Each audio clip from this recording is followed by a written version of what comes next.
Seriously? You're such an annoyance? Maybe it's about time you kick the bucket, huh?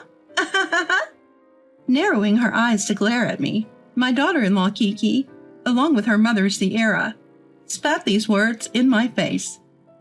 Even my precious grandson Hank, whom my late son left behind, joins them in pointing at me and laughing.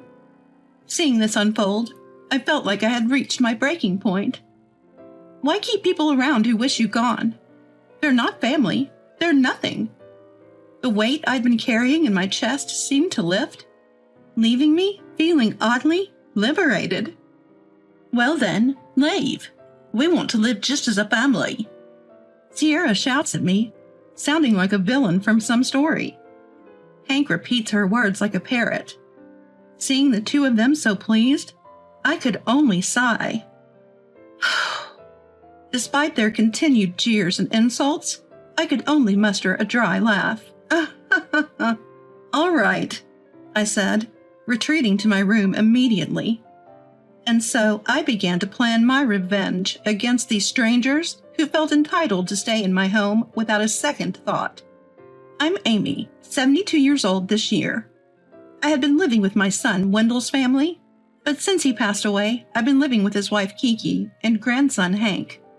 But it seems they don't appreciate this at all. Whatever goodwill I've shown them has been met with indifference, if not outright malice. Amy, I'm sorry. Work will keep me late again today. Don't worry about it. Just do your best at work. I'll look after Hank. Kiki often comes home late from work. Feeling sorry, she informs me as such, and I always try to encourage her. With Kiki so busy, my days consist of looking after Hank. That said, Hank is a middle schooler now. He should be able to take care of himself. Hey, Grandma, why do you cook such terrible stuff? I'm sorry, but you're growing. I make sure to cook enough. I don't want it. Not in the mood to eat this crap. Maybe Hank has felt lonely since his parents often work and leave him home alone. I was having a hard time with Hank, who was in the throes of teenage rebellion. It didn't help that he was disappointed his grandmother was the one taking care of him. He would often ignore the meals I prepared, and I even found out he was tossing the lunch boxes I made for him in the morning. He wouldn't lift a finger to do his laundry, but if I took it upon myself to bring it to his room, he'd snap at me. Don't come into my room without permission. I couldn't be too firm with him. I felt guilty for not allowing him to be indulged by his parents and having him endure instead. Yet, there was another factor that was making his behavior worse. Sierra, Kiki's mom. Really, Amy? You're feeding my grandson this junk? I'm sorry. Hank, Granny brought you some of your favorites. Go ahead, eat up. Awesome. You're a lifesaver. Sierra would come by unexpectedly, barge in without so much as a greeting, and shower Hank with gifts she called souvenirs. Even though they were Hank's favorite foods, they were often high in calories and greasy, just making his dislike of vegetables worse. Even if I hinted at his picky eating habits, Hank didn't listen. He had a powerful ally in his maternal grandmother. Sierra loves to criticize me, taking any opportunity to say whatever she wanted, making both Hank and herself feel better in the process. At times, she would even badmouth Wendell, who had passed away, leaving behind not just me, but our kids and his wife. Hank probably preferred Sierra over me, who nagged him daily. I was growing increasingly frustrated with Hank's worsening attitude and Sierra's enabling behavior. Still, I kept my composure, telling myself it was only once or twice a week. But that composure broke when Kiki made a certain suggestion. By the way, Amy, my mom's coming over next weekend. Just a heads up. Oh, she gave notice this time. Usually she'd just come over saying we're family and doesn't need to ask. Upon hearing what I had to say, Kiki frowned, but didn't object. Being a single mom and looking after a child at that age can't be easy, so I never insisted on moving out. I thought I'd be doing everything I could to help both of them. My mom said she's okay with us living here together. What? Sierra's going to live with us? Yeah, Hank already adores my mom, so it should be fine, right? Well, about that, I was at a loss for words. From Kiki's perspective, her own mother was more trustworthy. Even so, I'd been the one taking care of Kiki and Hank all this time. I was quite shocked that such a decision was made without even discussing it with me. Ignoring my reaction, Kiki continued. I didn't even ask for Amy's opinion. What do you mean? Exactly what I said. Oh, please clean out Wendell's room. My mom is pretty efficient. She'll throw things out immediately. I felt dizzy hearing her say this. She wanted to carelessly get rid of the memories in my late husband Wendell's room. The thought alone made my blood run cold.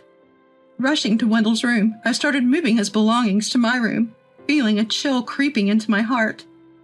Sierra moved in before I knew it, and in no time, she acted like she owned the place. I had left some basic furniture in Wendell's room, thinking she would need it. But one morning, she had it all thrown out as bulk trash.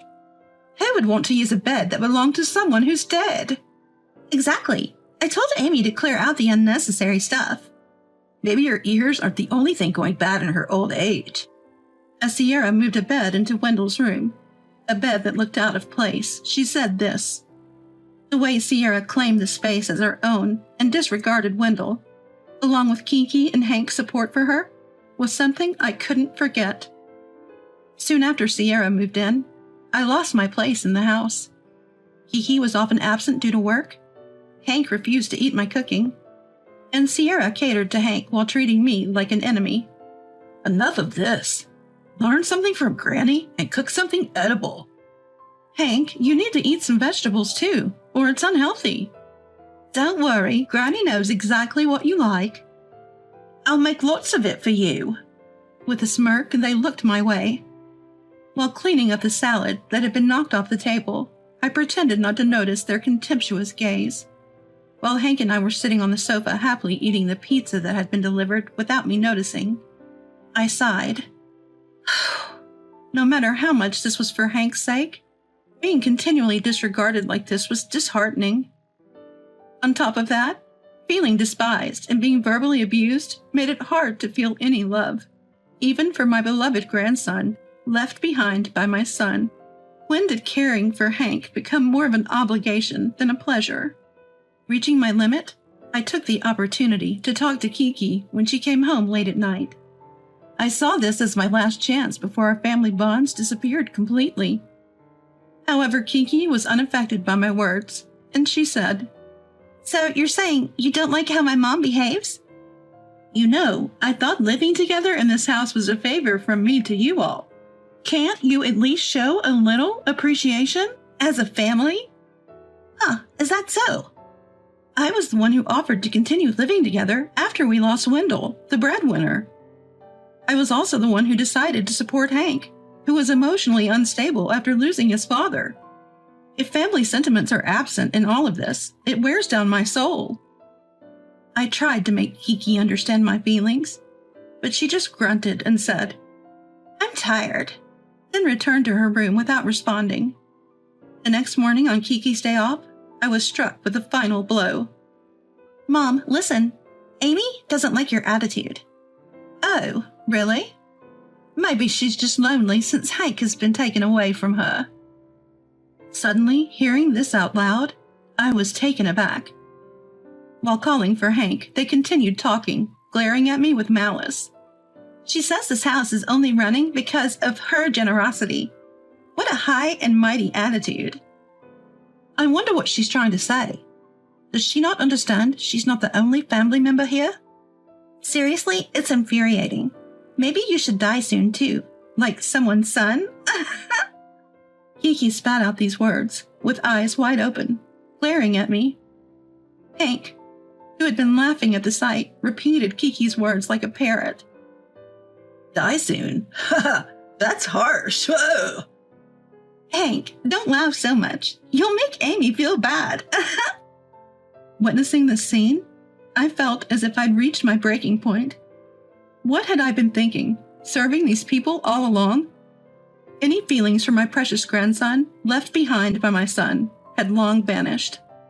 As they say, people who wish for your absence aren't family or anything of the sort. A weight lifted from my chest, and I felt clear-headed for the first time in a while. What's with that look? Shocked to find out we're not family? Have you finally lost it? Fine. We're going to live as a family from now on. Get out. I can only muster a dry laugh in response to the three people mocking and berating me. Understood, I reply, and quickly retreat to my room. I start planning my revenge on these people who have overstayed their welcome in my home without a second thought. First, I call a moving company to get all of my belongings out of this house. The movers gladly accept the job. As soon as I hang up the phone, they arrive and start loading my things onto the truck with efficiency. Wait, why are you taking the furniture and appliances too? Because most of the things in this house were purchased by me. You're the only one getting kicked out. You should leave them. No, thank you. I have no intention of leaving anything for strangers. Maybe it's because I've always been accommodating. But the three are surprised by my calm response. But they were the ones who hurled unspeakable insults, proving they're not family or even decent human beings. I have nothing more to give them. When we started living together, I had said I wanted to save money, so I purchased most of the furniture and appliances. That includes Kiki's favorite microwave and Hank's go-to sofa. I have them promptly packed by the movers. As my belongings are being carted away, the three continue to snipe, albeit with unpleasant expressions. Well, fine. I'm actually glad you're getting rid of that old furniture. Makes things feel fresh. Granny, why don't you buy me a new bed while you're at it? Sure, let's get one bigger than before. I ignore their incessant sarcastic remarks and tape up the final box.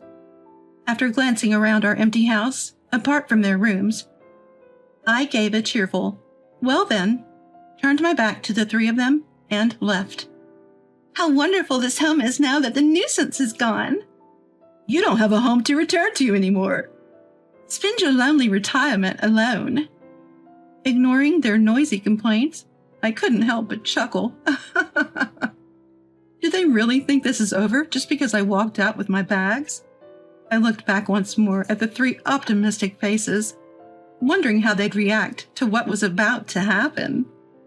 A soft chuckle rose within me as I thought about it. Wait a minute, what did you do? The angry voice came over the phone a few days after I had left. After leaving, I quickly completed some paperwork. One afternoon while relaxing in a hotel, as I searched for a new place to live, I got a call from Kiki, who should have been working. "Oh, took the day off." That's not the point. What did you do to our house? Kiki's words prompted me to respond with a deliberately feigned, "Ah," ignoring her shrill insults thrown at me as if she was under some kind of pressure. I casually handled the situation and answered her question. "I sold the house. It's not my place to live anymore." You sold it? Our house? The house Wendell bought? "It's not our house. It's my house. Did you forget about the asset division?" When I said that, she fell silent, apparently having forgotten entirely. The house had been under my eldest son's name, but during the asset division, Kiki dumped all the messy paperwork on me because it was too much of a hassle. I agreed to her audacious request to transfer the house title to me in exchange for all financial matters concerning her and Hank. Realizing she had just now caught on to the facts, she started making frantic excuses. That's not what I meant. "What I do with my house is my business. Please make moving arrangements soon." But then we'll have nowhere to live. "Not my problem. That's someone else's house, as far as I'm concerned." As I was leaving Kiki, who had shouted loudly that it's more comfortable without the nuisance, had lost her enthusiasm and was mumbling softly. Behind her, two others seemed to have overheard. I heard a voice scolding her. What are you going to do now? Why not ask Sierra? Heck, even your parents' old house, where you lived before, would do. Well, that house is even older than this one. There's no way I can go back there. Then find an apartment or something. Can't we just have this house? Are you kidding me? You want the house for free. Use the inheritance Wendell left you and figure it out. I gave her a piece of my mind, then chaos erupted on the other end of the line. Everyone was talking at once, making it impossible to understand what was being said. So I hung up the phone. For a while the calls kept coming, but I ignored them. Then a call from Hank's number came through. Yes? Grandmother? I'm sorry. I want to live with you as a family again. I see. I promise no more complaints. The food you cook is actually really good. Hearing that now only sounds like you're trying to butter me up. His words, contrasting sharply with his previous rough attitude, made me waver for a moment. But then I remembered the day Kinky said, "Isn't it about time you died?" with a horrifying smile, and Hank laughed loudly, as if mocking me. At that moment, I felt that he wasn't Wendell's child.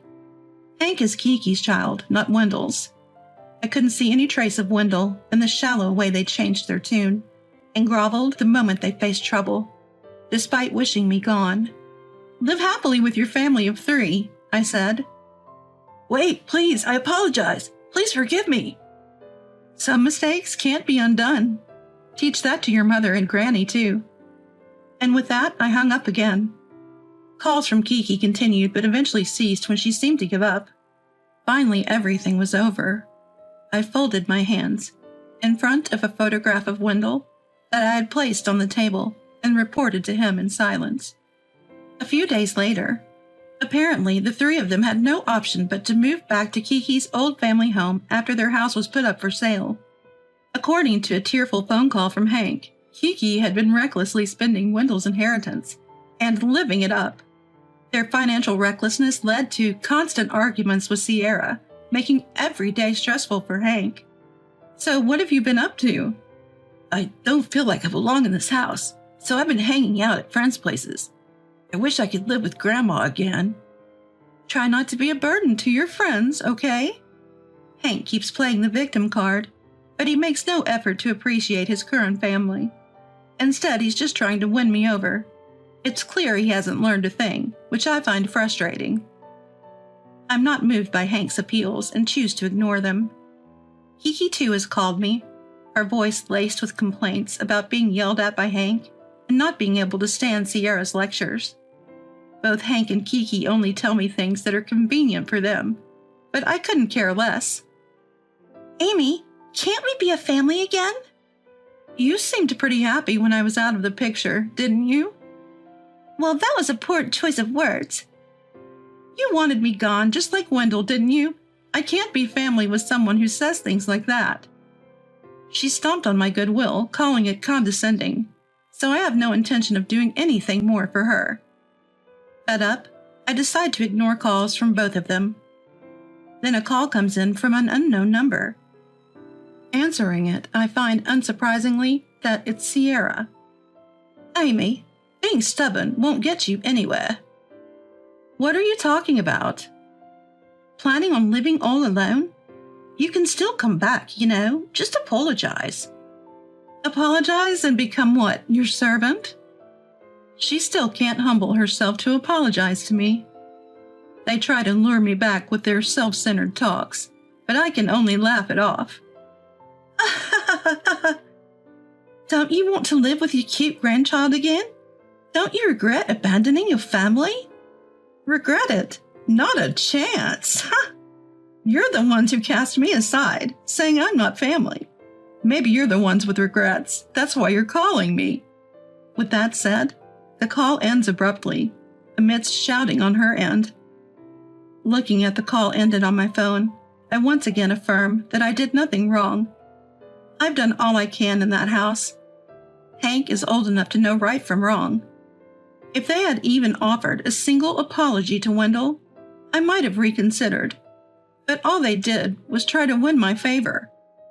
So let them enjoy their real family. I sold the house and moved into a new apartment with the money. In my sunny new room, I offer a prayer to Wendell's picture. Whether they're real family or not, caring for others is what really matters. Smiling, I update Wendell's photo on how things had turned out for them. I don't have to worry about anyone else or be unnecessarily considerate anymore. Living alone in my comfortable new home feels incredibly refreshing.